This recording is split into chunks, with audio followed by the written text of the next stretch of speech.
to our Thursday Lunch and Learn. Take a few minutes and hit like and share so we can reach as many people and caregivers across Arkansas as possible. So, thank you again for tuning in. Today we have with us Erica, and we'll talk about Erica in a few more minutes. She's going to be talking about a healthy brain. She is our education and outreach director, and I'm really excited to hear what she has today. I just want to share a few things with everyone today. I'm really excited. We are doing a meet and greet from the streets today from 3 to 5. We have an exciting opportunity for you to come and meet the staff as I transition into my new position as the executive director and raise some funds to help caregivers across Arkansas. Just to share a few minutes, our family assisted program grant closed earlier in the year. I'm sad about that, but I'm also excited. We were able to give out 315 grants this year.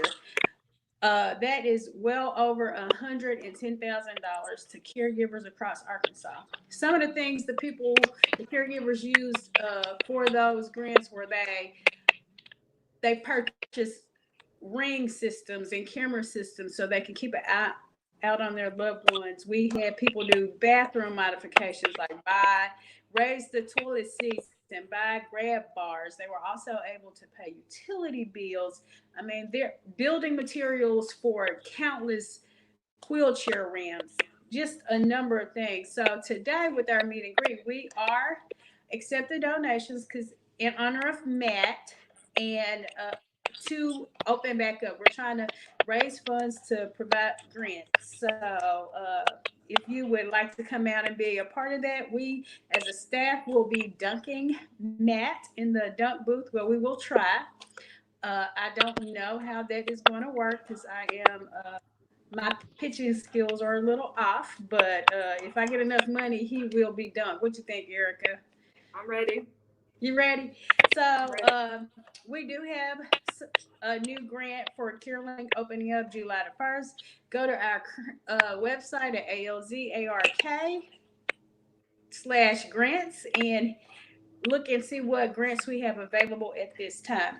So today we're going to have Erica speaking about the healthy brain. So we're going to let her have her way. Thank you, Erica. Thank you. Let me pull up the PowerPoint.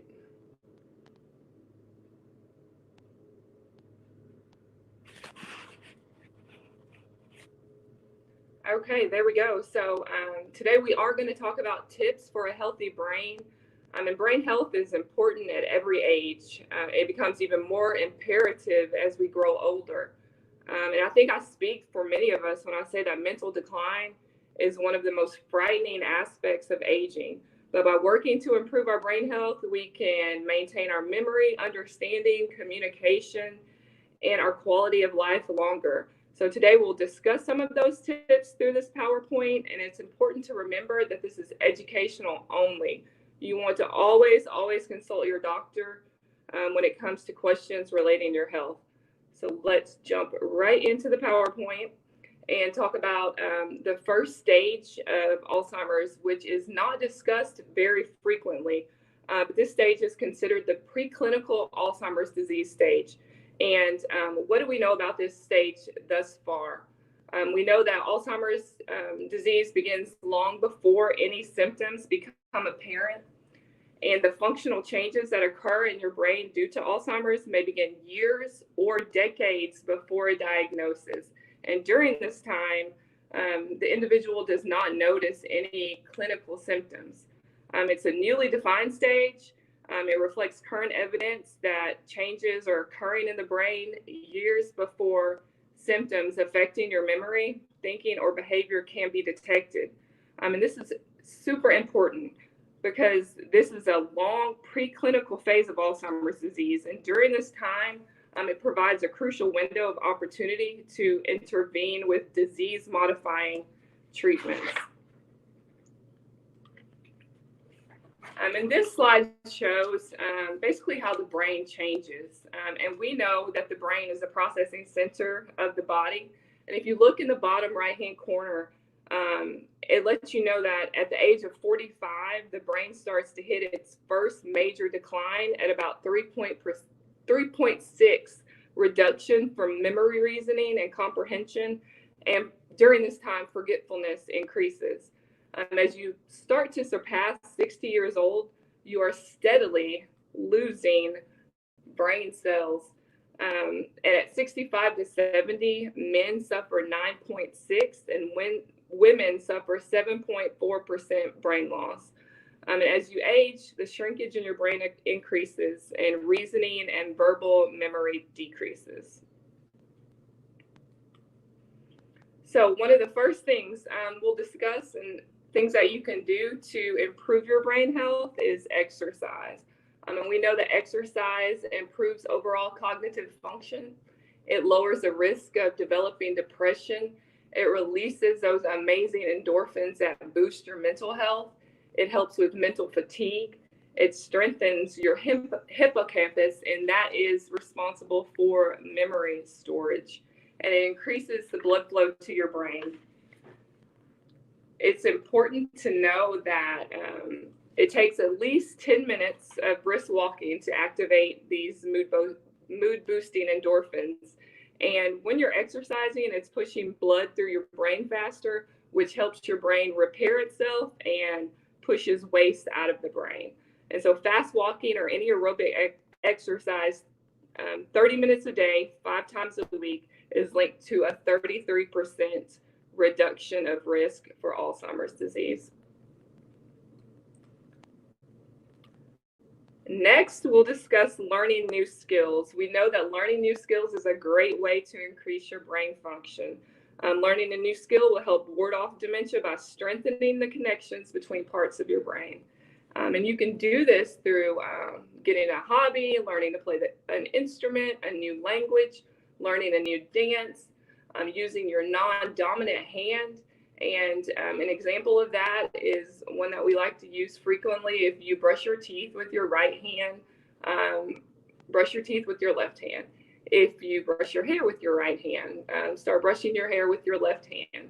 And all of those things helps increase the density and the white matter of your brain, which helps you improve performance. And we know that learning new skills it stimulates your neurons in your brain, and that forms new neural pathways.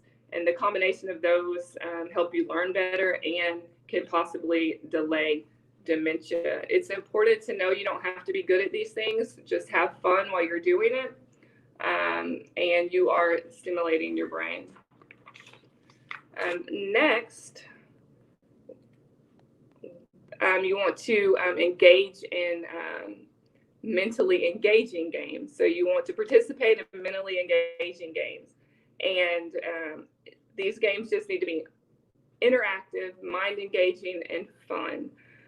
We know that participating in challenging games helps you stay sharp, and research says it puts you at a lower risk for dementia. You can play chess, checkers, or go to one of the websites listed and find some games that you enjoy.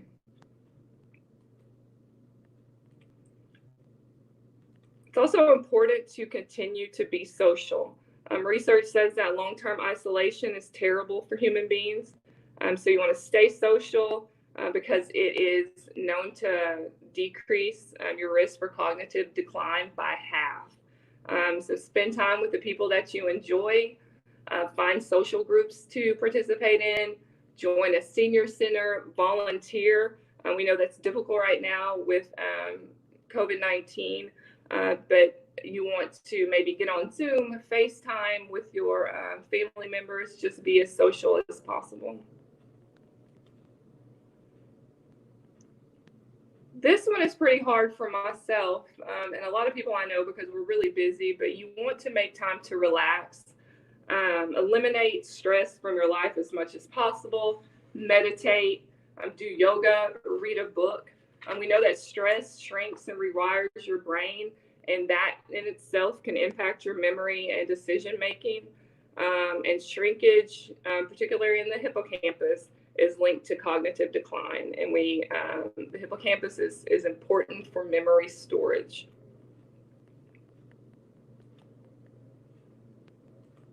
You also want to be mindful of your diet, and try to eat smart foods. And so we'll list some of these smart foods and talk about what the benefits that they have. And so blueberries, not only at my house, we love blueberries. They're not only really good, but they protect your brain from oxidative stress. And this may reduce the effects of age-related conditions such as Alzheimer's or dementia. Uh, Sorry about these slides. I can't seem to control them. Um, Broccoli and Brussels sprouts. We know they're rich in vitamin K, and vitamin K enhances brain power and improves cognitive function. Researchers in Scotland actually found that the chemical in broccoli can help keep your brain sharp and fight off deterioration of the brain that causes Alzheimer's. Next on the list is salmon. Salmon's rich in omega-3 essential fatty acids, so anything rich in omega-3s is good for your brain. Regular consumption of omega-3 essential fatty acids is capable of reducing symptoms of anxiety, depression. It protects fetal brain health during pregnancy. And research says it even can reduce the risk of age-related memory problems down the road. Next, nuts and seeds. They're a good source of vitamin E, and the higher levels of vitamin E are found to correspond with decreased cognitive decline as you get older. Next, avocados. Avocados can lower your blood pressure and increase blood flow, and those are two risk factors for Alzheimer's disease. And my favorite, dark chocolate. Some people say dark chocolate deserves the title of brain food. It improves your overall brain health, focus, concentration, and can even make you happier. It protects your brain against aging and oxidation and helps keep it fit and functioning over your lifetime. Coconut oil. Coconut oil and fats can help stabilize your blood sugar, reduce inflammation in the brain, and driving down that brain-related inflammation is really helpful in improving your mental performance and reducing the risk of brain-related disorders. This isn't an exhaustive list, but they are very good examples of things you can add to your diet. It's important to know that what you put in your mouth also affects your mood and your brain energy. So the next is sleep. Sleep is important to a number of brain functions. Research suggests that sleep helps remove those toxins that are building up throughout the day, and lack of sleep is just overall bad for your health. Some recent research says that long periods of wakefulness is actually resulting in long-term damage to your brain. Something new and regular, or very popular, it seems like these days, is intermittent fasting. We really do this unintentionally because we are fasting when we sleep, but most frequently you'll see the 16-8 intermittent fasting. And basically what that means is for 16 hours of the day, you're not consuming any food, and you eat within the hour of 8 hours during the day. And it's said that intermittent fasting supercharges your brain and can help stimulate the growth of new brain cells and improve performance of your brain. And last, but really, really super important for everyone to remember that your doctor is your partner in your health. So you want to partner with your doctor, and if you don't already have one, find a doctor that is prevention oriented. Not only do doctors assess symptoms and diagnose conditions, but they provide really good follow-up care of their patients. They refer to the providers that they need to go to. They know how to interpret the laboratory results. They prescribe medicine, but they also understand the interactions between your medicine that occur between the medicines, and they stay current on medical technology and research. Your relationship with your doctor is critical in the overall well-being of your health. And some things you can do are keep a journal so that you can spot the patterns that are occurring in your health, communicate openly, follow directions from your doctor but seek opinions when necessary. And because I love quotes, I'm leaving you with a quote today by Henry Ford that says, "Anyone who stops learning is old, whether at 20 or 80. Anyone who keeps learning stays young. The greatest thing in life is to keep your mind young." And so we all want to know how to promote our own cognitive well-being as we get older. And hopefully this presentation highlighted just a few of the things that you can do to support and promote healthy cognitive aging. And that is all with that presentation today.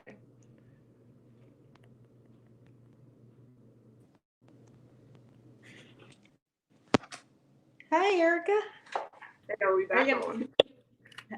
I don't know if do we have any questions today, Zach? So it doesn't look like we have any questions. I'm trying to get on my camera like I'm supposed to. And thank you for those tips, because we all can use that information. I think we get that question a lot. And as we dive in, we're all trying to figure out how to be healthy. And, we think a lot about our physical health, but, we have to know that our brain is like the central, isn't it the central nervous system? It controls everything. So we do need to be taking steps to make sure that our brain is as healthy as our body. So thank you for that information. I'm always amazed and always think about all the wrong things I'm doing when I hear and think about this presentation, especially when it comes to sleep. So thank you so much for that information. Throw in there. A lot of this is new to me, but there's so much information out there on YouTube, the internet. So people should, just dive in so that they can understand better how to care for their brain. Yeah. So we want to thank you for taking time out of your busy day today. And we would love to see you between 3 and 5 today at our meet and greet on the street. We are practicing social distancing. So we will be staying 6 feet apart. We do ask that you wear a mask. It is going to be more like a drive-by. You guys get a chance to come by and we'll talk to you from your cars. So please, please. I have a question. Well, Erica, this says, what did you mention about the doctor? One that is oriented? Prevention oriented. Prevention oriented. So, that really makes sense because I, from my personal belief, what I read and what I have seen, like a lot of things that is tied into dementia, and it's more about the prevention and more like doing things before you get it, or doing things if your genetics, if you're more susceptible to it, to do things to prevent it rather than looking for a treatment afterwards. So that is really important. So yeah, I think just like that's understanding what the preclinical stage of Alzheimer's is. I'd never heard of it, and I've been to the doctor quite frequently. So understanding, what you're predisposed to and what your family history is, and addressing some of those concerns early. that makes so, because it's kind of like a pre-diabetic stage when your numbers. So if and we all know that the older we get, at age 80, half of us will probably have a dementia or Alzheimer's. That's the statistic. 1 out of 2 people over the age of 80 will get a diagnosis. So the reality is that we should try to do things to prevent, and all of those things that you provided is one of the ways to prevent. I mean, there's no guarantees, but let's play on the side of error. And like, I would rather do something to be healthy to prevent it rather than not do it, because you can't go back and change it. Right. And all of those things are good for you. So. And they're all good for you. You did not tell us one thing, I believe. I think you said eat more dark chocolate, and I know that's a good thing. Okay. So thank you. Remember to go to our website alzark.org, where you can find all the exciting news about what we're doing, how we are reinventing ourselves to make sure that we can provide programs and services during COVID-19. Again, we are looking forward to what this year brings, and thank you for all you guys do out there to help us provide these services. Thank you.